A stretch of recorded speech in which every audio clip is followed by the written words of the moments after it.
Okay.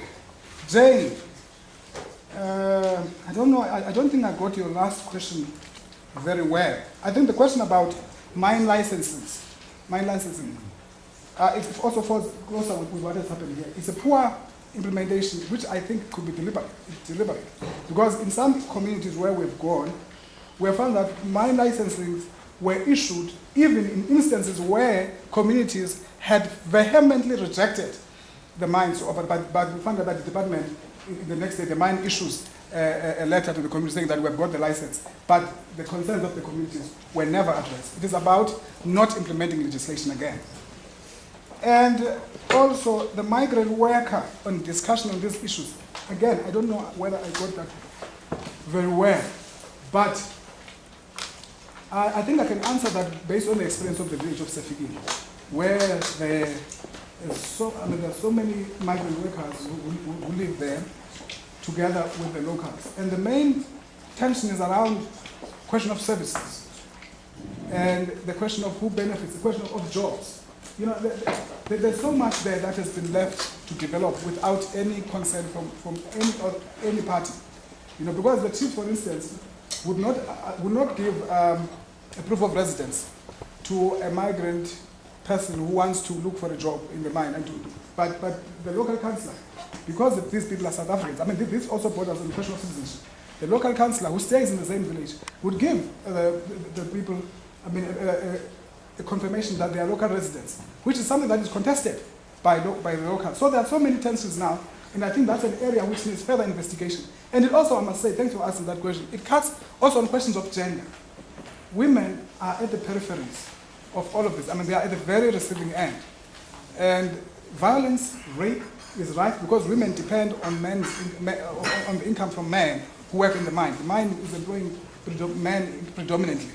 So with women in these peripheries, you find that the man has got a wife here and has got a wife in the Eastern Cape.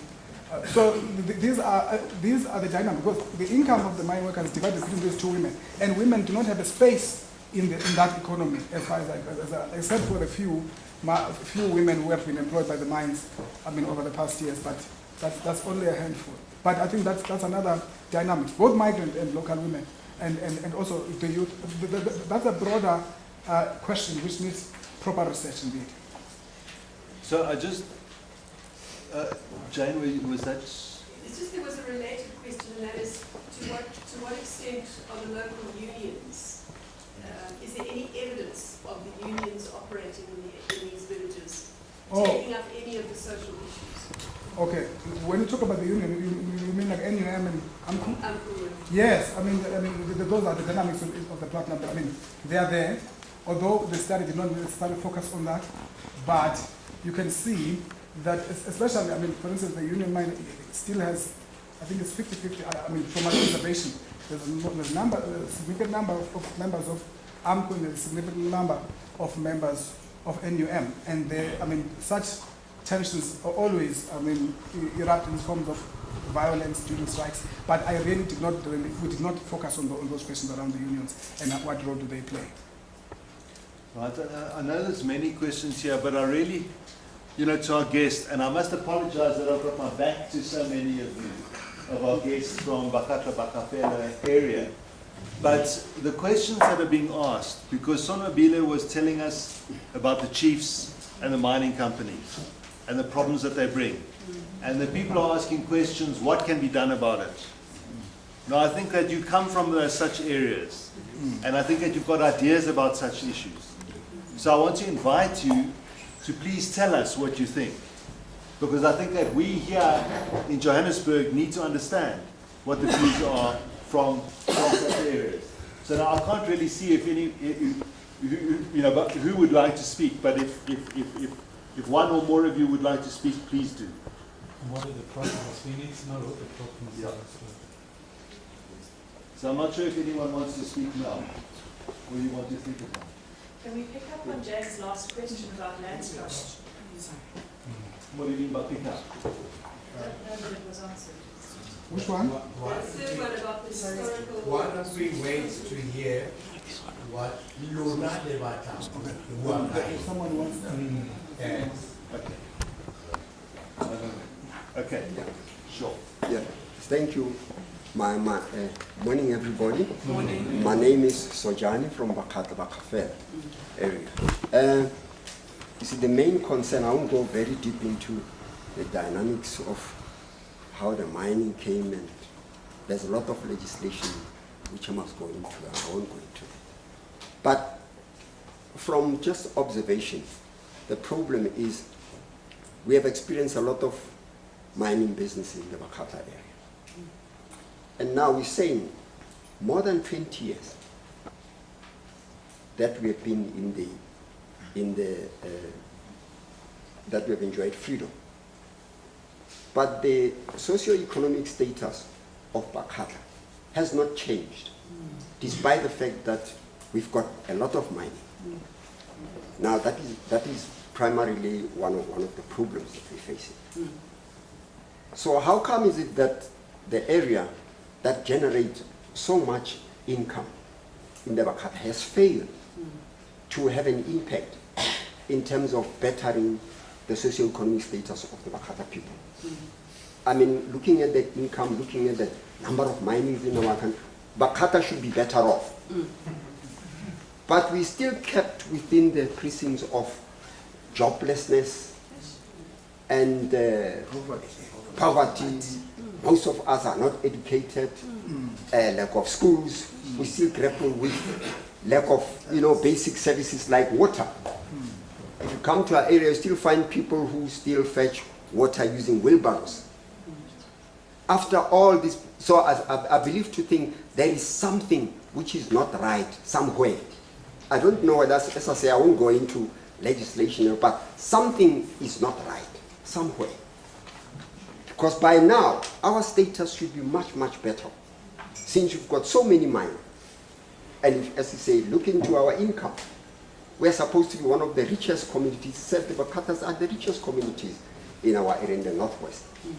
Then, to crown it all, we've got the excess of the Pilanesberg Game Park, which is also another money-generating enterprise. But still, we still complain of joblessness. When we have the vast area of Pilanesberg, which is with vast employment and all that, generating a lot of income, but we still, so as I say again, there is this issue that something is quite not right somewhere. I don't know, maybe you will tell me. Thank you.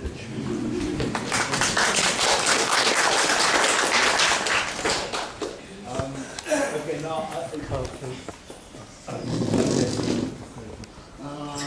Sojano was saying, he was trying to highlight the problems that Bakgatla experienced, but most importantly, ladies and gentlemen, it's a question of accountability of people who are supposed to be leading or at the helm of these traditional communities.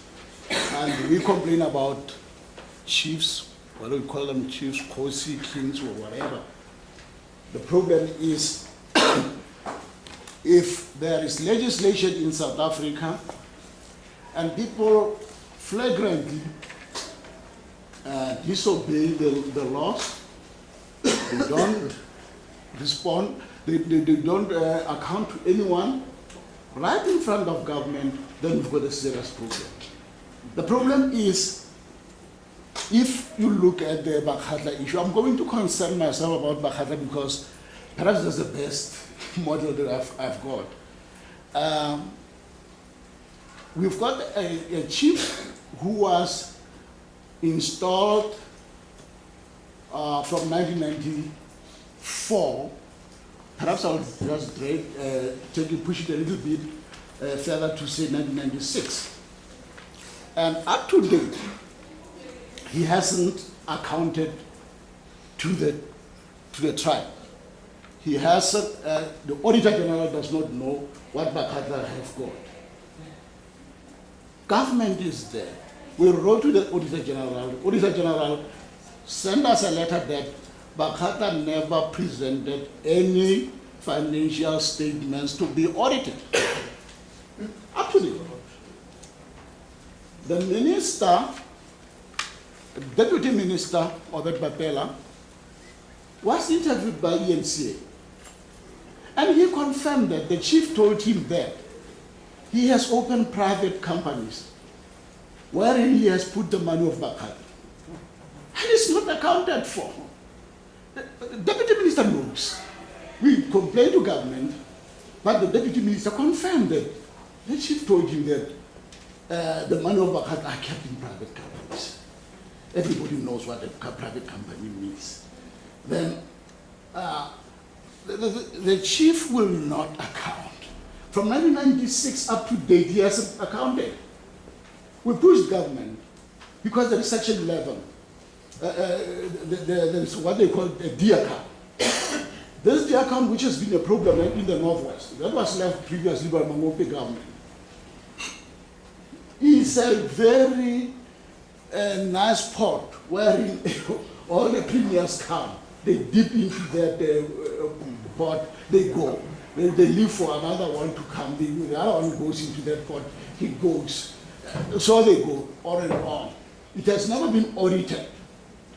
Now, when we complained, the chief said, well, I'm not responsible for auditing. Government is supposed to audit.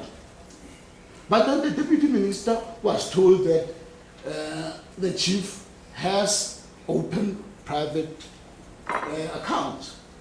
Now, surely those private accounts cannot be audited by government. They've got to be audited by the chief. Now, the colossal cosmic joke that followed is that the chief, after we have tried to push them to account, he came with a mockery of something that is called 2014 Traditional Council Report, Bakgatla-ba-Kgafela Traditional Council. You know, it starts from 2007. It comes from, and it is not signed. It is not signed by anyone. It is just a piece of paper that is ushered to Bakgatla-ba-Kgafela. We dismiss this thing with contempt. But what he says here, he says, what is evident from this is that the current value that should be credited to the Traditional Council under the inspiring leadership of Kosi Nyalala is approximately 10.7 billion. Now, if you've got the man who writes that the wealth of Bakgatla is 10.7 billion, and he has not accounted, and for sure this money government knows about it, and government is not doing anything. You ask yourself, are we having thieves who are colluding with each other? Are we having thieves colluding with each other? Because how can a man have 10.7 billion, 75 billion, and which is not accounted for, which has never been audited? He sucks it from somewhere, we don't know from where, and he writes it here.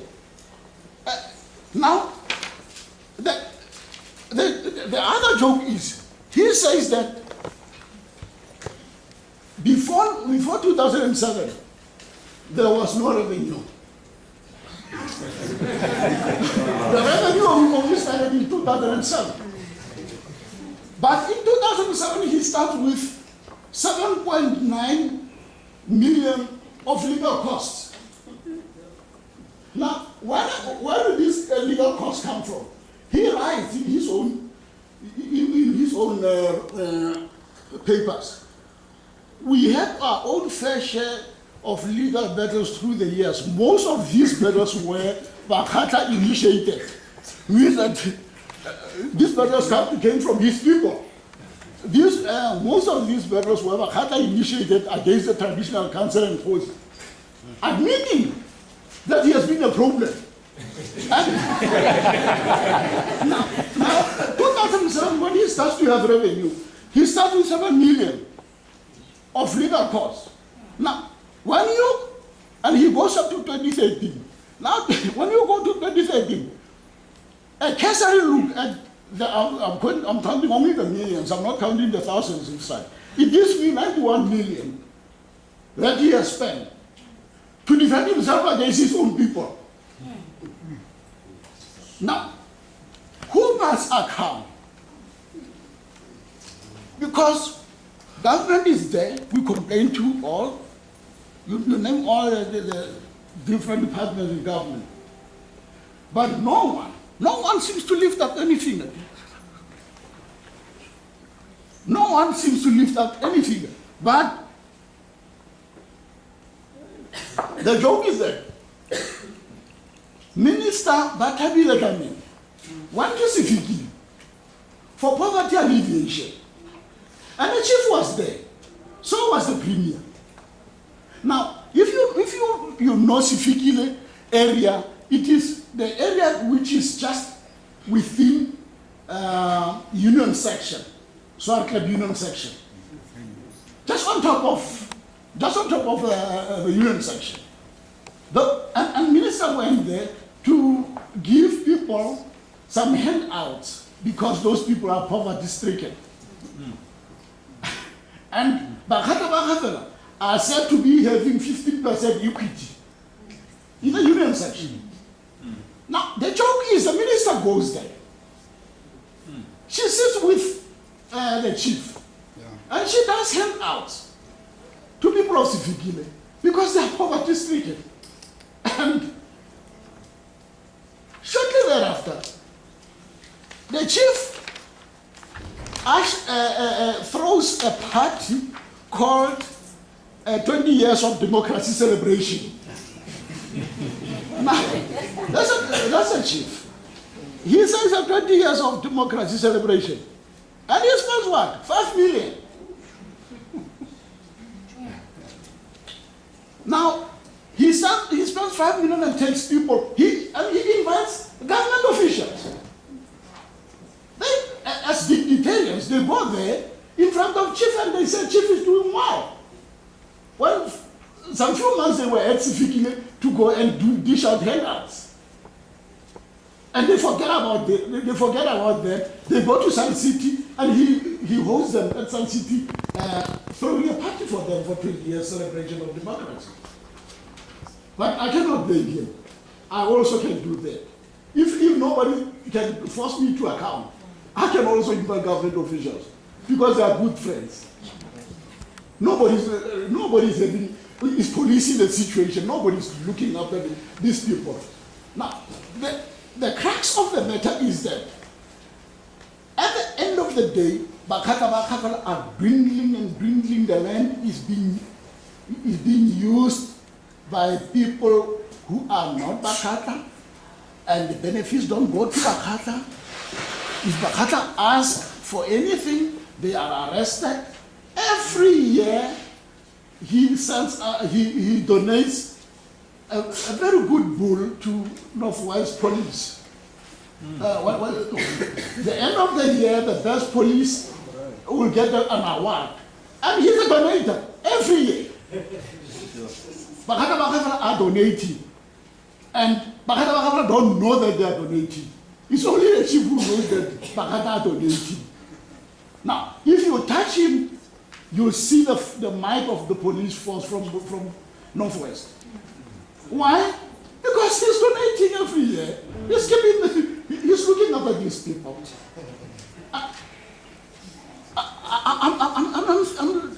I get lost. Why do people say we've got a democracy?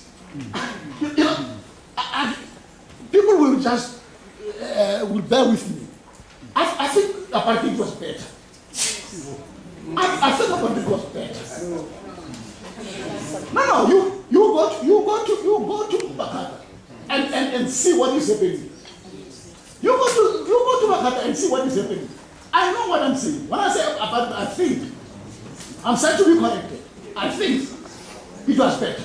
Yes. Because we are west of than when we were before the so-called democracy came into being. Because now people can